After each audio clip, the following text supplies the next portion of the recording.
Regresa a la revista de la noche una de las secciones más novedosa e importante de la provincia, Espaillat.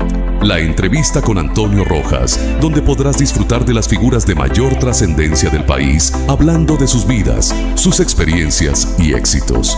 Sintonízanos cada jueves de 8 a 9 de la noche por Televiaducto Canal 3. La entrevista con Antonio Rojas, impactando vidas desde un micrófono.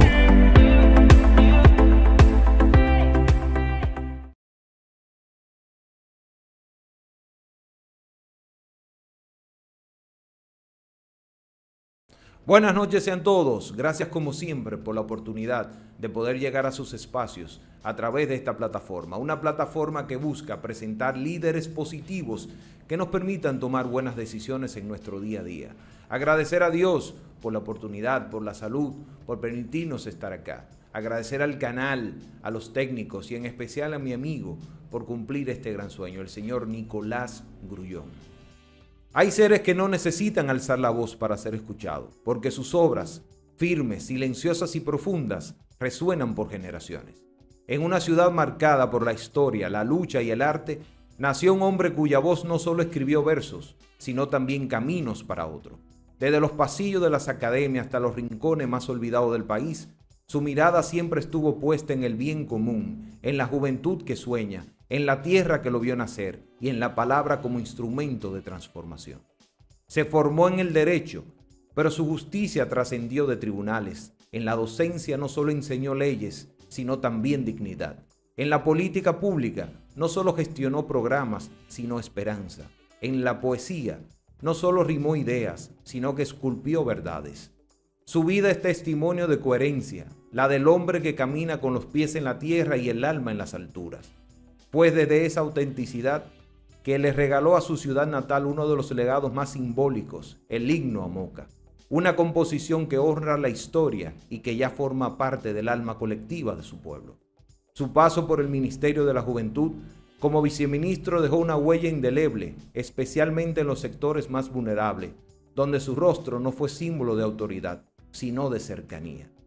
Pero lo más extraordinario de este hombre no es solo lo que ha hecho, sino cómo lo ha hecho. Con humildad, sin apavimientos y con la convicción de que servir es el más alto grado de liderazgo. Su obra literaria, su compromiso social y su vocación ética son apenas el reflejo de ser humano que ha decidido vivir para los demás. Con ustedes y para ustedes, este recorrido íntimo por la mente, el corazón y el legado de un mocano que ha sabido hacer de su existencia una ofrenda, el doctor Juan Santos nos honra con estar aquí. Hermano, gracias por estar aquí. Para mí es un grato honor y la verdad que ha sido una de las entrevistas que más he esperado a nivel personal. Así que bienvenido, hermano. Antonio, muchísimas gracias. De verdad me conmueve sobremanera escucharte y tener la oportunidad de estar aquí en este programa que ciertamente se ha convertido en un estandarte para exaltar personalidades, valores, pero muy por sobre todo tratar de comunicar un mensaje en bien de las nuevas generaciones. Y yo creo que es una gran obra que trasciende y que va a dejar buenos frutos y huellas importantes en la vida, no solamente de los mocanos, sino de todos aquellos que siguen en este espacio, que yo sé que habrá de sembrar semillas relevantes, trascendentes y luminosas en bien de las nuevas generaciones. Así como Gabriel García Márquez no pudo escribir sin regresar a Macondo, ¿cómo influyó tu infancia y la identidad mocana en la formación del hombre, poeta y servidor público que eres hoy?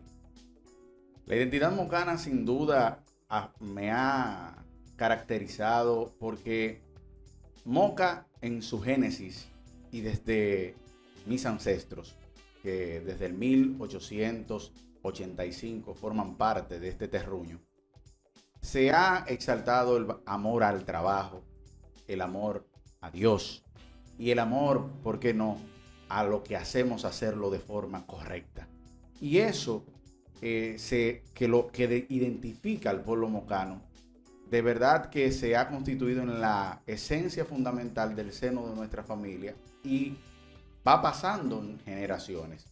Por eso, cada una de las actuaciones que nosotros tratamos de ejercer desde los diferentes roles se ve necesariamente permeada por esa identidad del mocano, que recordemos que evoca ese llamado refrán popular de seco, sacudido y medido por buen cajón, que alude precisamente a la seriedad del mocano, que alude al compromiso del mocano, que alude necesariamente a eso que es el arrojo y el valor del mocano para asumir con carácter, con determinación, lo que se le presente en la vida, sea este un reto o sea esta una oportunidad. Y muchas veces esos retos son precisamente oportunidades de demostrar la valía, demostrar la templanza, demostrar el talante de hombre o de mujer que usted tiene frente a una determinada circunstancia de la vida.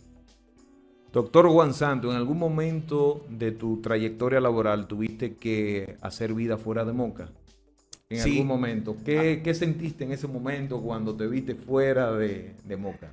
Sí, mira, precisamente en los albores de lo que fue nuestra gestión como viceministro de la Juventud, tuvimos que ausentarnos un tiempo de nuestro suelo, de nuestro terruño, Moca. Y pasábamos de lunes a viernes en Santo Domingo.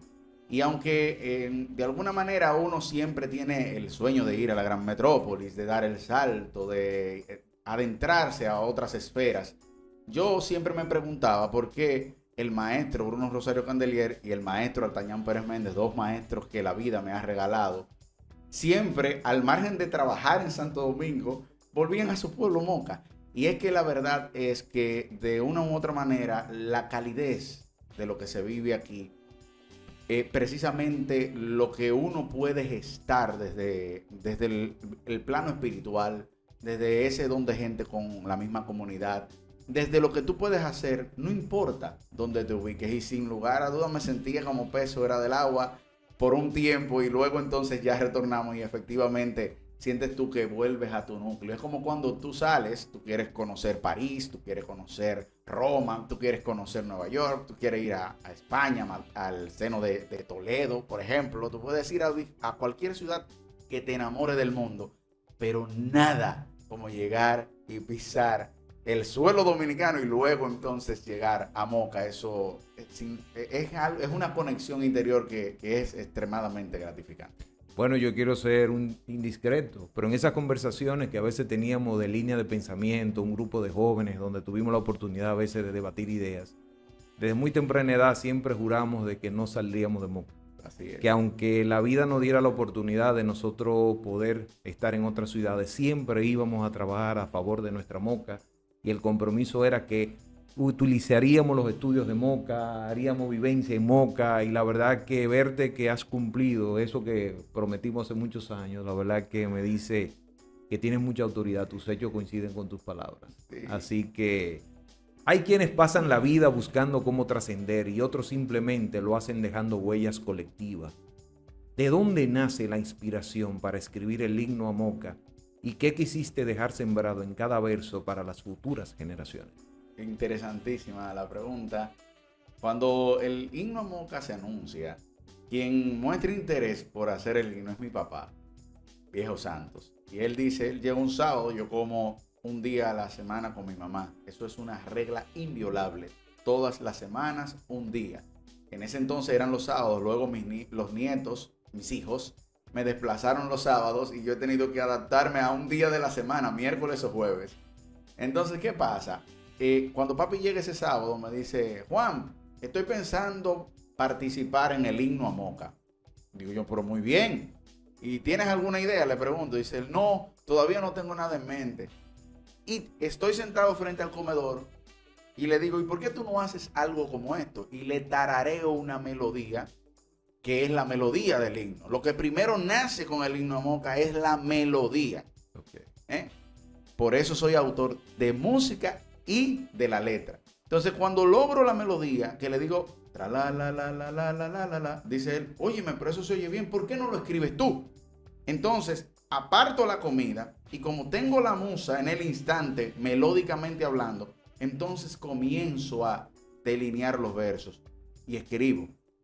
Entonces, en una villa hermosa de Espaillat, lates fuerte y ardiente cual sol, bañada de palmeras gloriosas, altiva vives en la nación. Tus hijos son un signo inmortal, héroes fieros labrados con pasión, proeza de eterna lucha, dignidad, libertad y honor.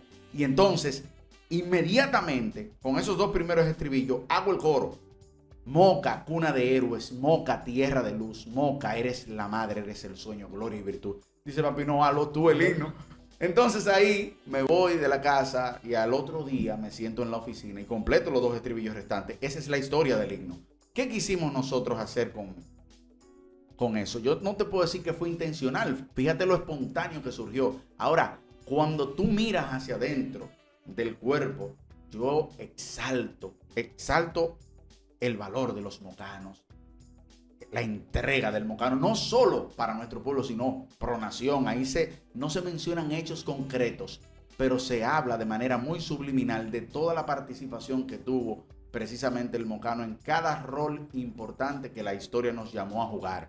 Entonces, creo que ese es el gran legado del himno, que nosotros como generación, los que estamos ahora y los que han de venir, tengan como recordatorio eso, para saber que cuando la patria nos convoca, cuando la sociedad nos convoca, tenemos el gran compromiso de dar lo mejor de nosotros. ¿Eso significa hacer la obra macro? No, la obra macro empieza, ¿tú sabes dónde? En el seno del hogar. Ahí empieza la primera gran obra. Y luego en tu ejercicio profesional, y luego en el plano social, y así cada uno de los roles que la vida te permite. Siempre dije que ¿qué hubiera sido sentir haber nacido junto a hombres como Juan Pablo Duarte, etcétera, etcétera? Cada vez que vemos el himno o escuchamos el himno nacional, siempre uno se emocionaba y pensaba en aquellos tiempos. Y hoy te comento de que cuando tengo la participación de algunas actividades locales y escucho ese himno y sé que fuiste tú que lo diseñaste y lo escribiste, la verdad que me llena de sumamente orgullo pertenecer a esta generación y estar dentro de tu círculo de amistad. Le comento a mis hijos, eso lo escribió su tío Juan. La verdad que eso es para nosotros una gran evidencia de que cuando tienes el deseo de trascender y hacer las cosas correctamente es posible. Gracias. Como Mandela entendió que servir es un acto de amor, ¿qué significa para ti servir a tu comunidad y cómo ese sentido de responsabilidad se convirtió en una misión personal? Mira, tú lo conoces de primera mano, porque me acompañaste durante muchos años en el ámbito del Club Rotario y las juntas de vecinos. Yo creo que si hay algo que cambió diametralmente mi vida fue la participación en los clubes de servicio. Primero en los Rotarat, luego en los Jaycee, que también duramos un poco tiempo, pero duramos un tiempo allí. Luego pasamos al Rotario, al Club Rotario, que fue una gran e importante cuna de aprendizaje. También pasamos por la Asociación de Abogados de la provincia de Espaillat, en cada una de estas instituciones presidiéndola en sus respectivos momentos.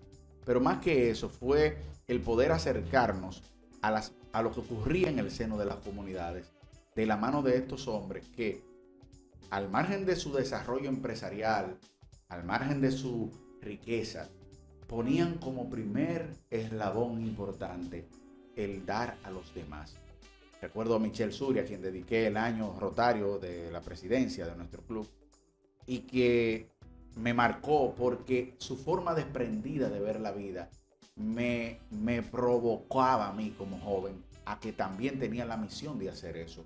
Y destinamos esos años en aquel momento a acercarnos a esas instituciones con el objetivo de también dar, porque somos muy prestos a veces como generación a querer recibir, pero ¿qué estamos dando para el porvenir?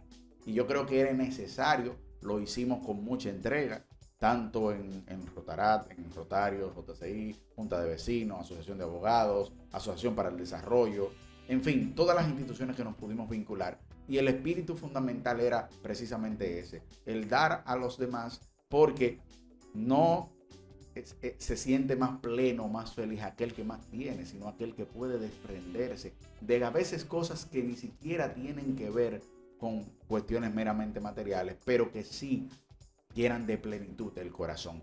Y eso es una de las cosas que yo me siento muy feliz de haber realizado en mi vida, en ese momento de la vida, y que no me arrepiento para nada. Las satisfacciones más grandes yo la pude sentir en esos momentos donde íbamos a comunidades muy deprimidas, donde teníamos la oportunidad de con una mascota hacer feliz a un niño de esa comunidad que no la tenía y que la recibía como si fuera un juguete.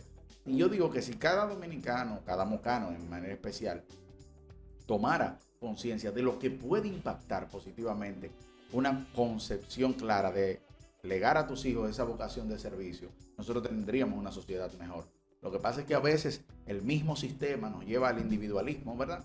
Y ese individualismo hace presa muchas veces a la gente de eso que pasa, de la desigualdad social, y en el ámbito de la desigualdad social se crea la injusticia social, y con la injusticia social un sinnúmero de temas que se producen hoy por hoy en nuestra sociedad que debemos de enfrentarlo, pero se deben de enfrentar desde el servicio.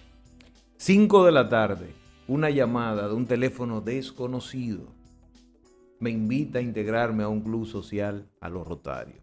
Esa fue la primera oportunidad de yo poder entablar una conversación con Juan, mi amigo.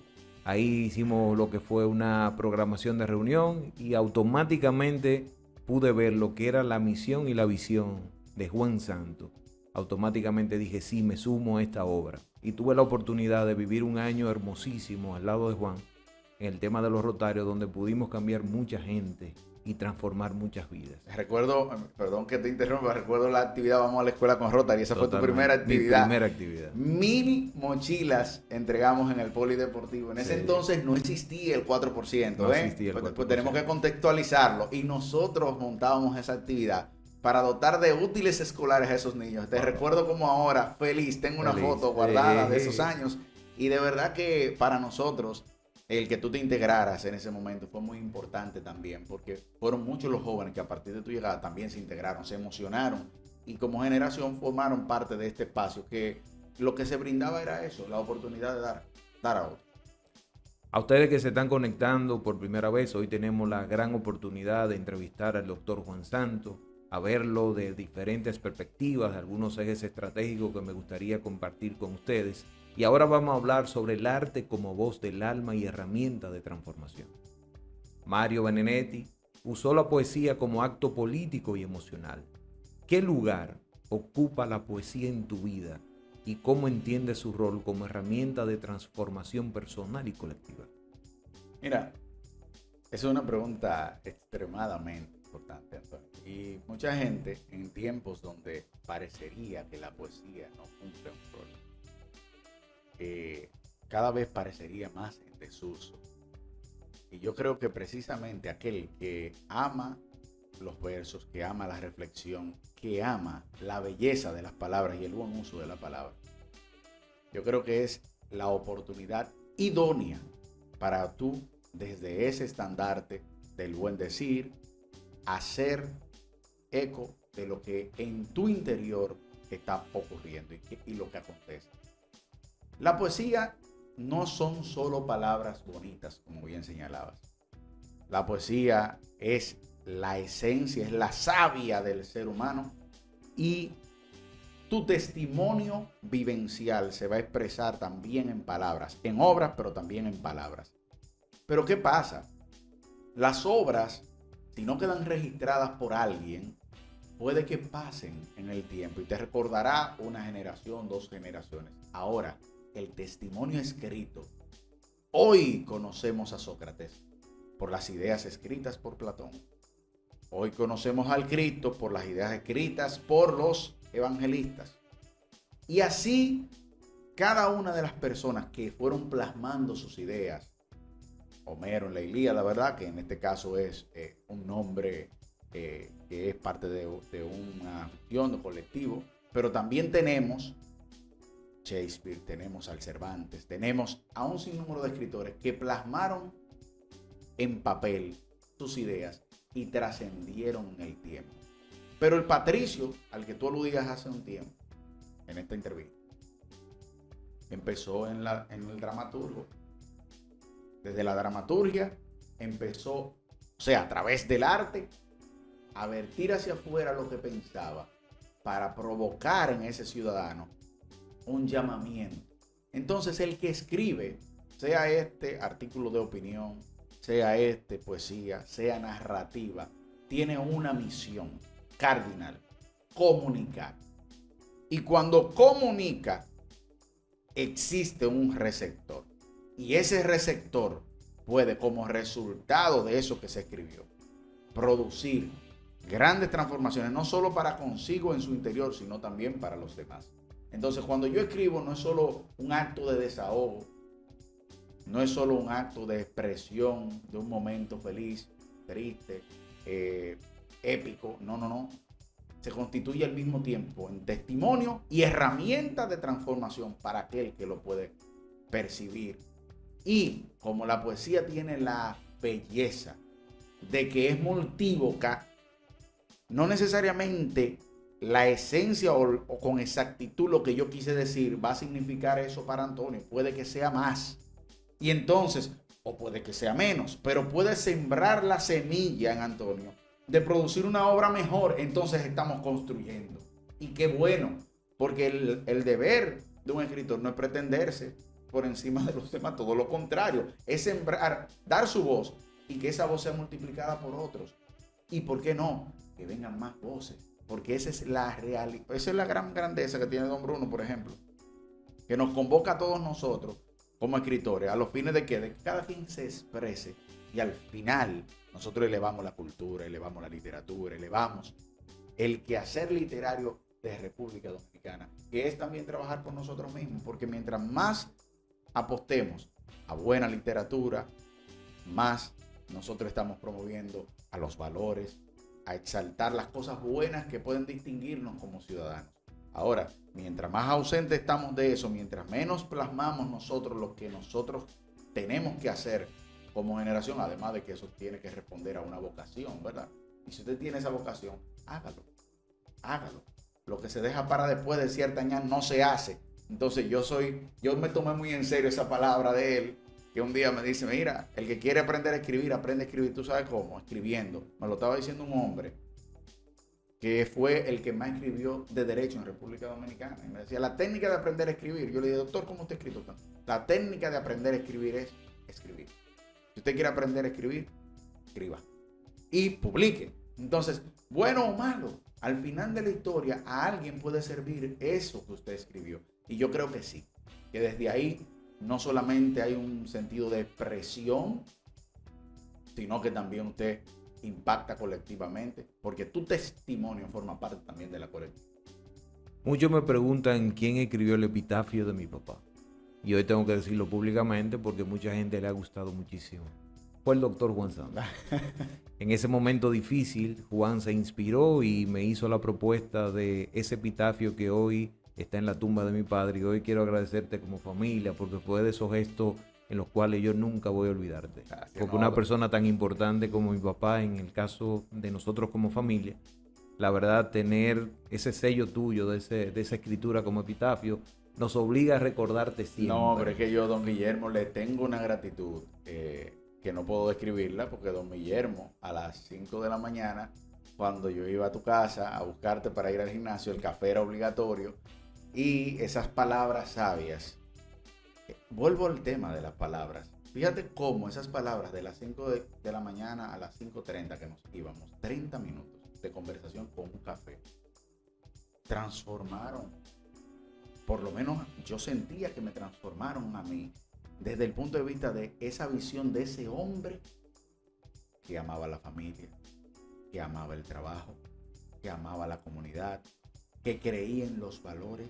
Entonces, cuando tú dices, pero óyeme, los grandes hombres de nuestro municipio se han amparado en esas cosas. ¿Qué debemos hacer nosotros? Seguirlos, seguir su huella. Entonces, para mí fue el gran orgullo. Yo no podía dejarlo. De hecho, recuerdo, yo tengo escrito un acróstico, que es el nombre de don Guillermo completo, totalmente, desarrollado en versos como un gran poema, que tú lo tienes. Claro. Y ese, no sabía que habían tomado ese fragmento para el tema de la tumba, pero sí, lo recuerdo como ahora. O sea, ese momento para mí también fue muy fuerte y no podía callarlo.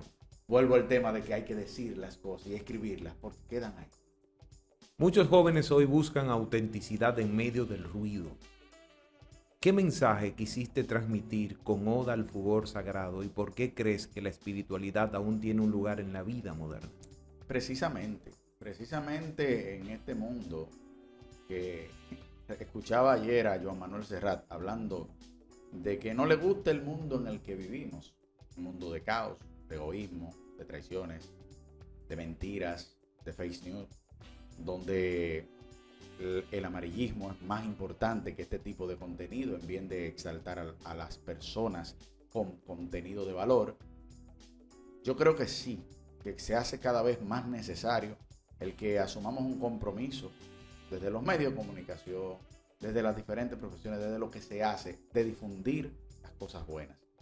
Porque al final de la historia, todos pasaremos, pero tendremos necesariamente que mirar hacia atrás y ver qué dejamos nosotros. Y entonces, el ruido, a lo que llamamos ruido hoy, muchas veces alude al tema de los influencers, lo que está en tendencia, lo que crea sonido. Y ese concepto está lamentablemente muy arraigado, no quiero llamar de manera genérica en todos los casos, pero sí en un alto porcentaje, está arraigado a los antivalores. ¿Y qué pasa? Que cuando ese ruido yo no tengo el contrapeso de la esencia de las cosas, cuando yo lo que estoy es viendo la opulencia, vendiendo la sensualidad, cuando yo solo me circunscribo a lo meramente carnal, se hace cada vez más necesario entonces volver a la parte espiritual. ¿Por qué? Porque si bien es cierto, nosotros como individuos tenemos un cuerpo carnal, físico, tenemos una estructura, no menos cierto es que estamos compuestos por alma y espíritu. Y eso lo evidencia no solamente la propia ciencia, sino que también la observación del individuo de manera individual, como ente, cuando se mira a sí mismo. Y esa alma y ese espíritu son precisamente para el creyente, para el que cree en Dios, son la gran oportunidad de trascender a este plano. Y cuando miramos en la historia, cuando miramos en el quehacer de todo aquel que nos rodea, nos damos cuenta que es más feliz, que es más pleno, que vive la vida con mayor satisfacción aquel que encuentra más allá en las cosas materiales, satisfacción en la parte interior, en la parte espiritual. Yo recuerdo decir a Milagros Rosario Candelier, nuestra querida amiga, decir, hay que buscar más el ser que el tener. Y en eso es que como humanos, como individuos, tenemos que estar más conscientes cada vez. Porque nuestro cuerpo es finito, pero cuando obramos en pos de las cosas infinitas, hacia eso tendemos. Ustedes que se están conectando por primera vez, hoy tenemos el gran honor, el privilegio de tener al doctor Juan Santos en esta sección para tratar de alimentarnos de sus experiencias y poder tomar buenas decisiones en nuestro día a día. Hablemos de juventud, justicia y servicio público.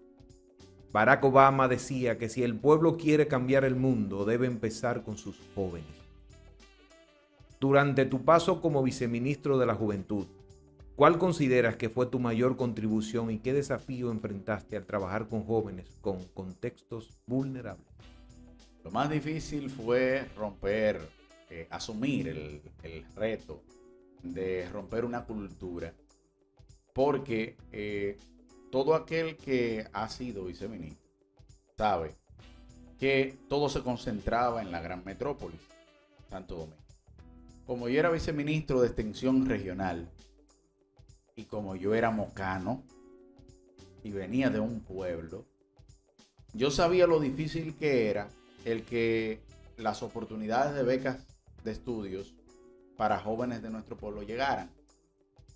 Y como misión principal, por eso precisamente tomamos tanto tiempo de la semana y que nos íbamos de lunes a viernes, era porque asumimos con seriedad la obra y queríamos que toda la geografía nacional fuera impactada. Y en ese sentido desarrollamos un plan de recorrido nacional que tenía como lema compromiso joven. Eran unas conferencias motivacionales que dábamos, la dimos por el país, recorrimos el país 3 veces completo, donde yo nunca había ido a Jimaní, a Bauruco, a Pedernales. Yo no conocía a Elías Piña. Y yo poder llegar a esa comunidad a través de las gobernaciones provinciales, de los consejos de juventud, de las gobernaciones, de los ayuntamientos, de los gobiernos locales, me permitió palpar una realidad nacional que me decía que cada vez que hacía una, decía, tengo que ir al otro pueblo. Entonces, ya no era solamente el joven que quería que las becas llegaran a Moca, sino el joven que quería que, así como pasaba en Santo Domingo o en Santiago, las dos grandes ciudades de nuestro país, pudiera ocurrir en todo el país. Y gracias a Dios pudimos hacer mucho desde esa posición, con un sinnúmero de hombres y mujeres que se integraron a la causa, porque entendían que efectivamente las cosas debían llegar a todos los jóvenes del país. Claro está, siempre hay más necesidad que las oportunidades que se tienen en un determinado momento, pero a nosotros nos correspondió hacer nuestra parte.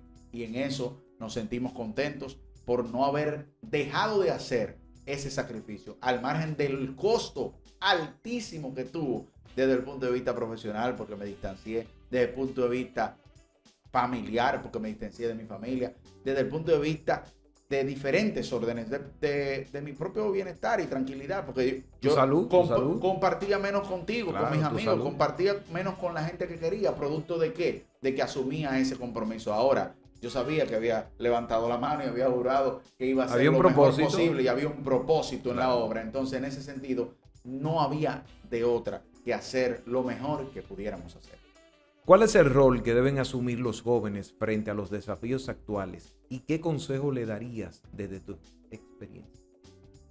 Yo entiendo que la juventud tiene un alto compromiso hoy. Debe tener. Si bien es cierto, muchos jóvenes dominicanos hoy por hoy realizan obras trascendentalísimas, importantes. Y como dije hace un momento, la gran obra no se realiza en multitudes, muchas veces es en ese espacio solo. Ahora, tenemos que hacer eco de las cosas buenas que se hacen, porque usted multiplica lo bueno y así hace que otro pretenda o procure emular eso bueno que usted da. Entonces, yo creo que en este momento corresponde a la juventud. Yo siempre he dicho que hay más jóvenes buenos que jóvenes malos. No es cierto que hay más jóvenes malos que jóvenes buenos. Lo que pasa es que, como decíamos hace un momento, una bofetada hace más ruido que una caricia. Entonces, nosotros creemos que muchas veces se hace más eco a través de los medios de comunicación de la cosa mala y fea que ocurre en nuestro país, que de los cientos de jóvenes que se levantan diario a trabajar, de los cientos de emprendedores que surgen de la nada, de los cientos y miles de jóvenes que se levantan a estudiar todos los días, a formarse en bien de su familia, en bien de su comunidad, y de los cientos de miles de jóvenes que nos representan a nivel internacional como dominicanos ejemplares. Pero ¿qué pasa? Eso no genera eso de lo que hablábamos hace un rato. Eso no genera view.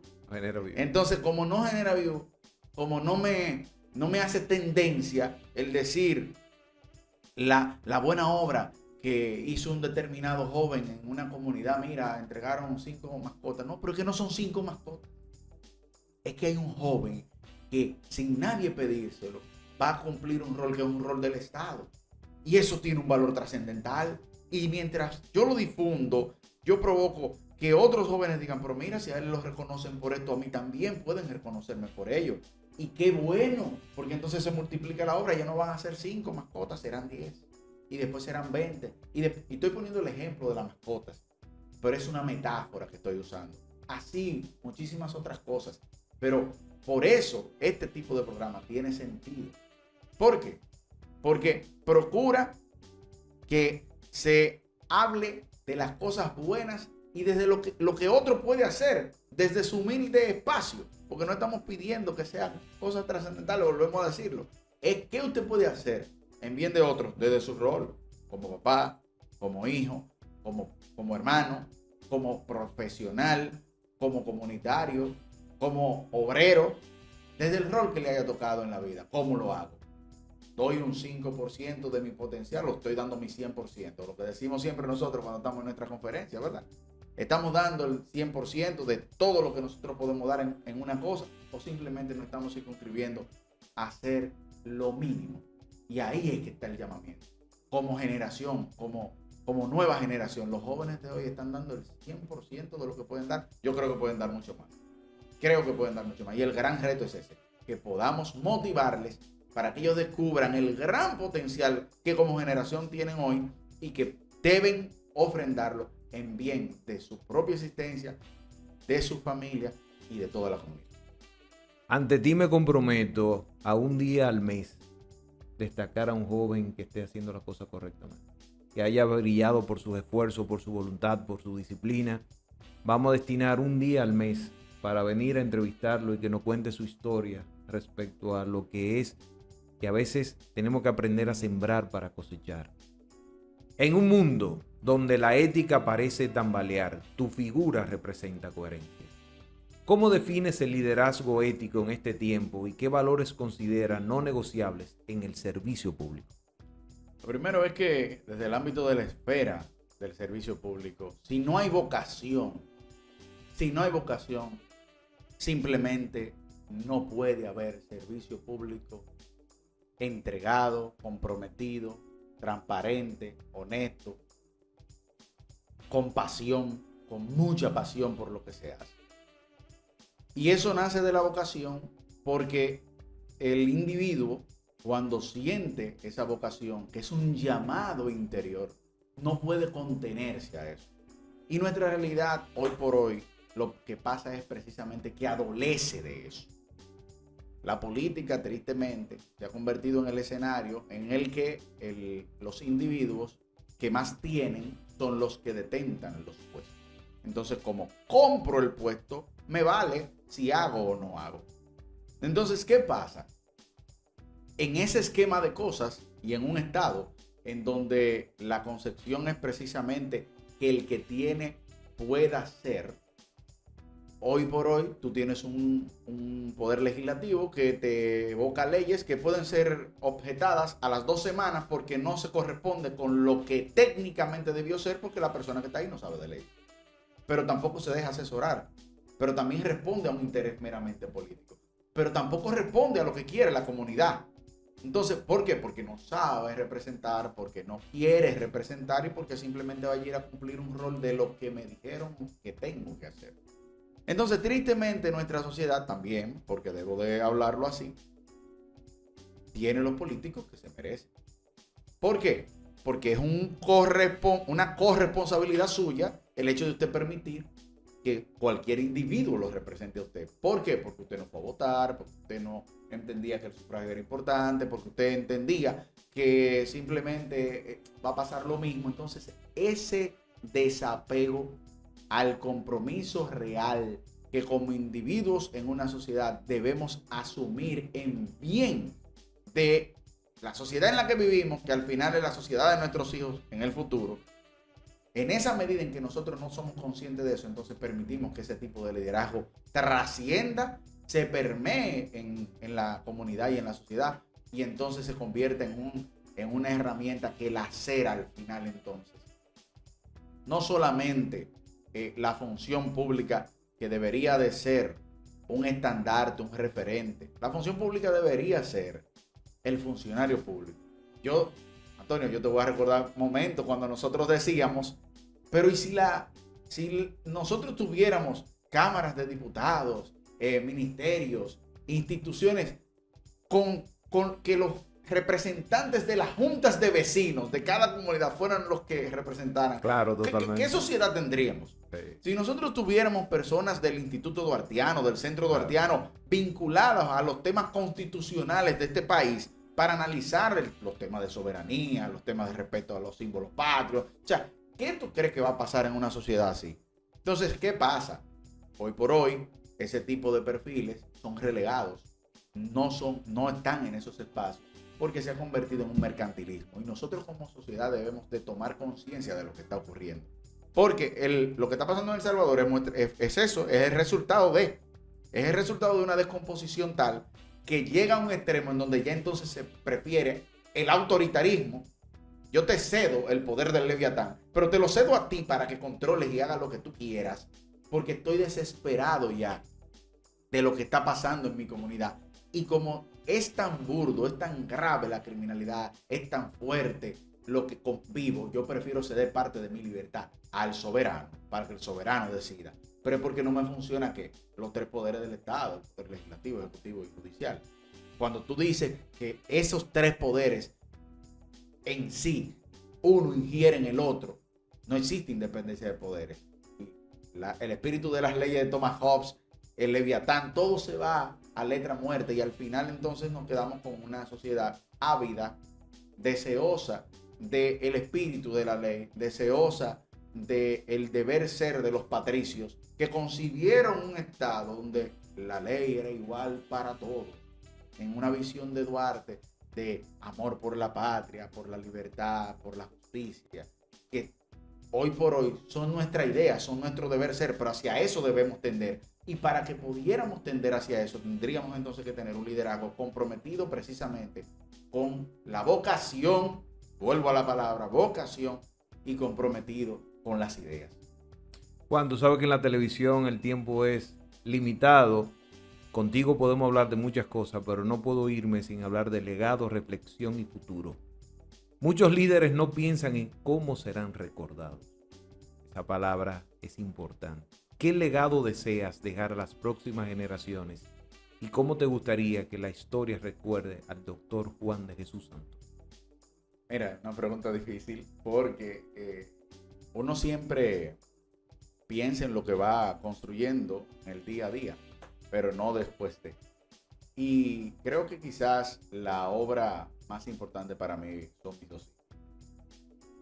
Yo quiero a Elisa Santos Rodríguez, Juan Pablo Rodríguez, que sean hombres, mujeres de bien, que sirvan de testimonio de hacer las cosas correctas, de que cada día en el que entregan el alma y el corazón en bien de su papá, de su mamá, de su familia y de la comunidad, se van a convertir cada vez más en mejores personas, y que como creyentes también le abre puertas hacia el cielo, hacia Dios, ¿no?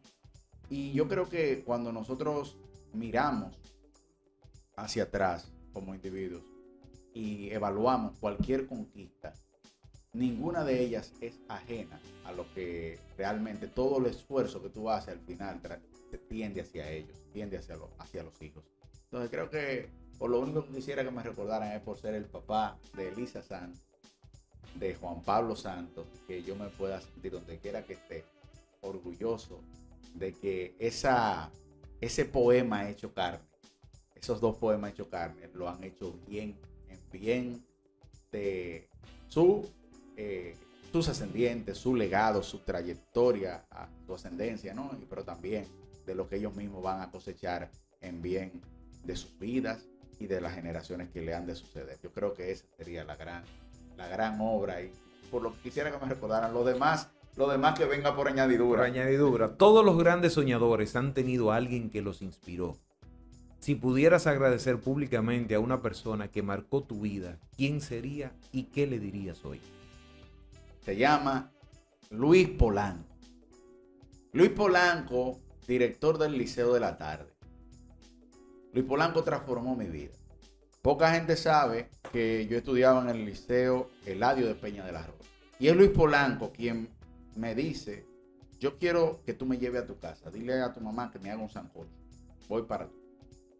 Y es Luis quien dice: este muchacho yo quiero que estudie madre y maestra. Y con un crédito educativo que consiguió Luis Polanco, porque papi y mami no estábamos en eso, nosotros no teníamos forma de pagar esa carrera en Pucamaima. Y él, Luis Polanco, ya yo tenía los papeles depositados en otra universidad. Y él dice: no, él va para madre y maestra. Y entonces es él quien tiene la visión. Y gracias a estudiar a madre y maestra, yo ingreso a la firma de Carlos Salcedo. Gracias a ingresar a la firma de Carlos Salcedo, yo ingreso a la firma de Artañán Pérez Méndez. Gracias a eso, conozco al profesor Bruno Rosario Candelier.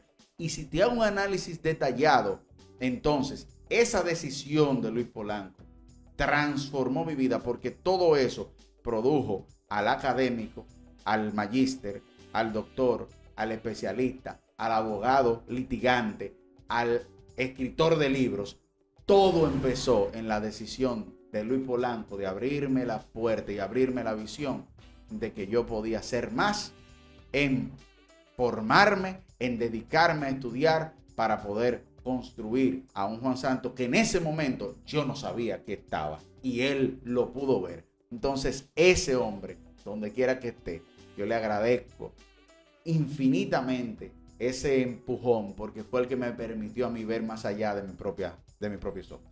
El profesor Luis Polanco yo creo que todavía no ha sido valorado a su medida, porque todos nosotros, incluyéndome a mí, de una forma u otra también fue marcada por ese empeño y esa voluntad. Recuerdo en un momento de cuando había cierta incertidumbre respecto a los estudios y eso, él fue que también me promovió y me motivó a seguir y hacia adelante. Siempre ha sido una persona muy cercana. Yo creo que hay muchos jóvenes que deben agradecerle al profesor Luis Polanco. Yo no te lo puedo contar. Yo conozco muchos jóvenes que su vida se transformó gracias a Luis Polanco. Claro. Es que ese hombre, él nos miraba y en esa promoción, recuerdo la promoción de nosotros se llamaba Apocalipsis 21.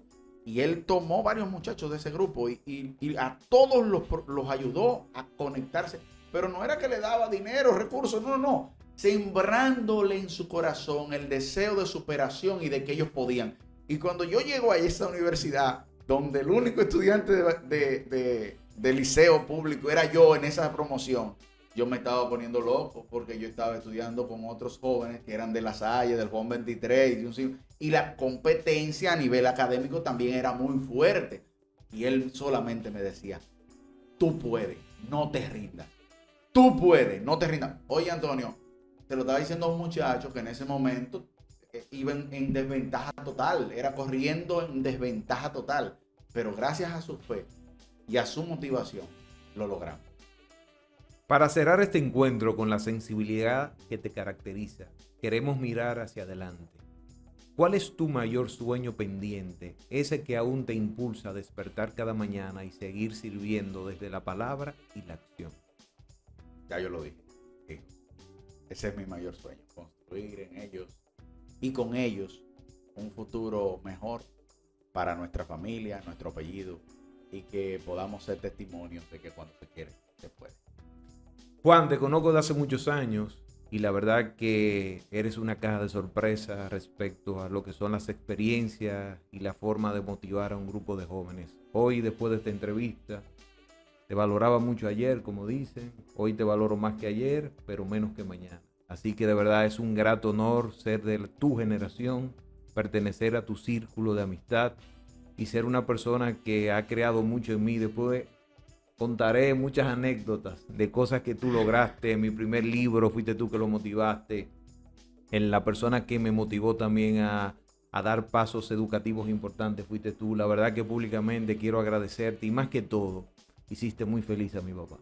Ese año de pandemia que tuvimos la oportunidad de vernos ese café todas las mañanas, mi papá te dejó escrito. Sí. Indiscutiblemente para él fue de mucha importancia. Hoy tiene las oportunidades de despedirte, mandar algún mensaje a ese grupo de generación, que lo que buscamos es que se vean inspirados ante personas que han hecho las cosas correctamente y que puedan seguir pasos positivos y que no todo está perdido, como tú lo decías, hay más bien que mal. Así que apostemos al bien. Así que primero, las cámaras son tuyas. Gracias, Antonio. Yo soy el agradecido de ti por esta gran oportunidad que me das de revivir momentos hermosísimos de mi vida y muy especiales. Ese café al que aludes, de verdad que marcó ese momento de nuestras vidas y la amistad que hemos atesorado, que hemos sabido construir en el tiempo, nos permite y nos compromete aún más en seguir trillando día a día con esfuerzo, porque requiere de esfuerzo, requiere de persistencia, requiere de constancia. Y en esa disciplina que admiro de ti, porque eres referente de disciplina en cualquier cuestión en la que te involucras, y este programa es un testimonio de ello. Te felicito por lo que vienes construyendo, que sé que va a trascender la obra en bien de tus hijos, pero también de la comunidad.